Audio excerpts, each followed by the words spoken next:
புதுச்சேரி தோன்றிய வரலாறு. பாண்டிச்சேரி அப்படின்னு அழைக்கப்படக்கூடிய இந்த புதுச்சேரி இந்தியாவில் உள்ள மிக முக்கியமான ஒரு யூனியன் பிரதேசம் அப்படிங்கிறது நம்ம எல்லாருக்குமே தெரியும் இல்லையா? ஆனால் அதை உருவாவதற்கு காரணமாக இருந்தவர் தானப்பன் அப்படின்னு சொல்லக்கூடிய ஒரு தமிழர் அப்படிங்கிறது தான் நம்ம பெருமைப்படக்கூடிய ஒரு விஷயம். அந்த தானப்பர் யார், எதனால் அவர் இந்த பகுதியை தேர்ந்தெடுத்தாருங்கிறது தான் நம்ம இன்றைக்கி பார்க்க போகிறோம். பாண்டிச்சேரி அப்படின்னு அழைக்கக்கூடிய அந்த பாண்டிச்சேரி வந்து ஒரு ஊர் மட்டும் கிடையாதுங்க. அந்த பாண்டிச்சேரிங்கிறது ஒரு மிகப்பெரிய ஒரு யூனியன் பிரதேசம். அந்த யூனியன் பிரதேசனுடைய தலைநகர் தான் புதுச்சேரி. ஆனால் இது தமிழ்நாட்டினுடைய காரைக்கால் என்ற பகுதியையும் உள்ளடக்கியது, கேரளாவினுடைய மாஹி என்று சொல்லக்கூடிய பகுதியையும் உள்ளடக்கியது, ஆந்திராவினுடைய ஏனாம் என்று சொல்லக்கூடிய பகுதியும் உள்ளடக்கிய ஒரு பெரும் பகுதி தான் வந்து பாண்டிச்சேரின்னு அழைக்கப்படக்கூடிய அந்த யூனியன் பிரதேசம். அதனுடைய வரலாறுகள்லாம் எடுத்து பார்க்கும்போது 17ஆம் நூற்றாண்டிலிருந்து நமக்கு அதனுடைய தகவல்கள் எல்லாம் நமக்கு வந்து கிடைக்குது. பாண்டிச்சேரியில் ஒரு தாய் மண்டபம் அப்படின்னு ஒன்று இருக்குது. அது யார் அப்படின்னு நம்ம பார்க்கும்போது அவங்க 2 பேருமே விலை மாதர்களாக இருந்திருக்கிறார்கள். அவங்க தங்களுக்கு சொந்தமான வீட்டை இந்த பகுதி மக்களுக்காக கொடுத்து அங்கே ஒரு மிகப்பெரிய ஒரு நீர்நிலையை ஏற்படுத்தி நீர் ஆதாரத்தை அவங்க வந்து உருவாக்கியிருக்காங்க அப்படிங்கிற தகவல்லாம் நமக்கு வந்து பல கல்வெட்டுகள் மூலமாக நமக்கு தெரிய வருது. இந்த பாண்டிச்சேரின்னு சொல்லக்கூடிய இந்த புதுச்சேரி பகுதி வந்து பார்த்திங்கன்னா ஒரு காலத்தில் வந்து பல்லவர்கள் தான் முதல்ல இந்த பகுதியை ஆட்சி பண்ணியிருக்காங்க. அதாவது பல்லவர்களுக்கு அப்புறம் வந்து சேரர்கள், சேரர்களுக்கு அப்புறம் பாண்டியர்கள் ஆண்டிருக்காங்க. பாண்டியர்களுடைய ஆட்சி காலத்தில் தான் இந்த பகுதி மிகப்பெரிய ஒரு செழிப்பையும் வனப்பையும் உயர்வையும் அது அடைஞ்சிருக்கு.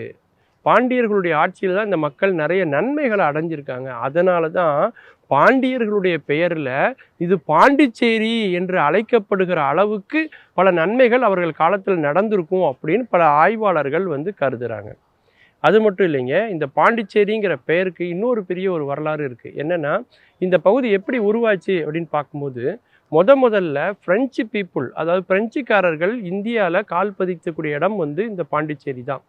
அப்போது அவுரங்கசீப்பினுடைய ஆட்சி வந்து நடந்துகிட்டு இருக்கு. அவுரங்கசீப் தான் முதல்ல பிரெஞ்சுக்காரர்கள் வந்து இங்கே வியாபாரம் செய்வதற்கான முதல் அனுமதியை அவர் தான் வந்து கொடுக்குறார்.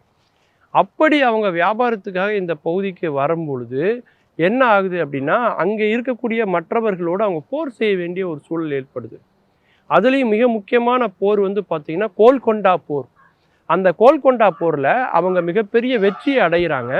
அந்த வெற்றியினுடைய அடையாளமாக அவங்க வந்து ஒரு பெரிய ஒரு உயர்ந்த நிலைக்கு அவங்க வராங்க. அப்போது நம்ம சென்னை பகுதிக்கும் அந்த பரங்கிப்பேட்டைக்கு நடுவில் ஒரு இடம் சிறப்பாக இருக்குது அப்படின்னு அந்த தானப்பருங்கிறவர் முடிவு பண்ணுறார். ஏன்னா இவங்க வாணிபம் செய்ய வந்ததுனால வாணிபத்தை பெருக்கிறதுக்கு இவங்க துறைமுக நகரம் ஒன்று இருந்தால் சிறப்பாக இருக்கும்னு முதல்ல தானப்பர் தேர்வு செய்த இடம் சென்னை, மதராசப்பட்டினம். ஆனால் அதையும் விட சிறப்பாக இருக்கணும் அப்படின்னு நினைக்கிறார். அப்போ ஏற்கனவே கோல்கொண்டா போரில் வெற்றி பெற்று மயிலாப்பூரையும் அவங்க கைப்பற்றி இருக்கக்கூடிய ஒரு சூழல். அப்படிப்பட்ட நேரத்தில் எல்லாருமே பிரெஞ்சுக்காரர்களை பார்த்து பயந்தாங்க. அப்போது இப்போ இருக்கக்கூடிய அந்த பாண்டிச்சேரிங்கிற அந்த பகுதி தான் பரங்கிப்பேட்டைக்கும் சென்னை துறைமுகத்துக்கும் நடுவில் உள்ள அந்த பகுதி திருச்சியில் உள்ள குறுநில மன்னர்கள் ராஜாக்களினுடைய கட்டுப்பாட்டில் அது இருந்துச்சு.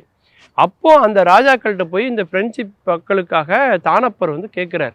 அப்போது அவங்க மாட்டேன், இல்லை முடியாதுன்னு சொல்ல முடியாது. ஏன்னா அவங்க மிகப்பெரிய வெற்றி அடைஞ்சிருக்கனால அவர்களுக்கு பயந்து அந்த இடத்த மனமுகந்து கொடுப்பதற்கு அவங்க வந்து சம்மதிக்கிறாங்க. அப்படி தானப்பர் என்ற ஒரு தமிழரால் ஏற்படுத்தப்பட்ட ஒரு நகரம் தான் இந்த பாண்டிச்சேரின்னு சொல்லக்கூடிய புதுச்சேரி. யார் இந்த தானப்பர் அப்படின்னு பார்க்கும்போது அவர் வந்து ஒரு தோபாஷின்னு சொல்லுவாங்க, 2 பாஷை பேசக்கூடியவர். அப்படிப்பட்ட அவர் வந்து பார்த்திங்கன்னா மிகப்பெரிய செல்வாக்கோடு அன்றைக்கி இருந்திருக்காரு.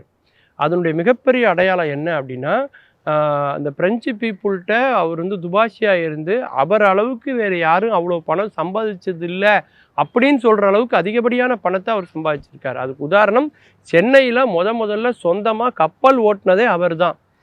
அவர் எந்த அளவுக்கு பிரெஞ்சு அரசாங்கத்துக்கு விசுவாசமாக இருந்தார் அப்படிங்கிறதுக்கு அடையாளம் என்னென்னா, அவர் இந்து மதத்தை சார்ந்தவராக இருந்தாலும் பிரெஞ்சு பீப்புளுக்காக அவர் கிறிஸ்தவ மதத்துக்கே அவர் வந்து மதம் மாறிட்டார் அப்படின்னு சொல்லலாம்.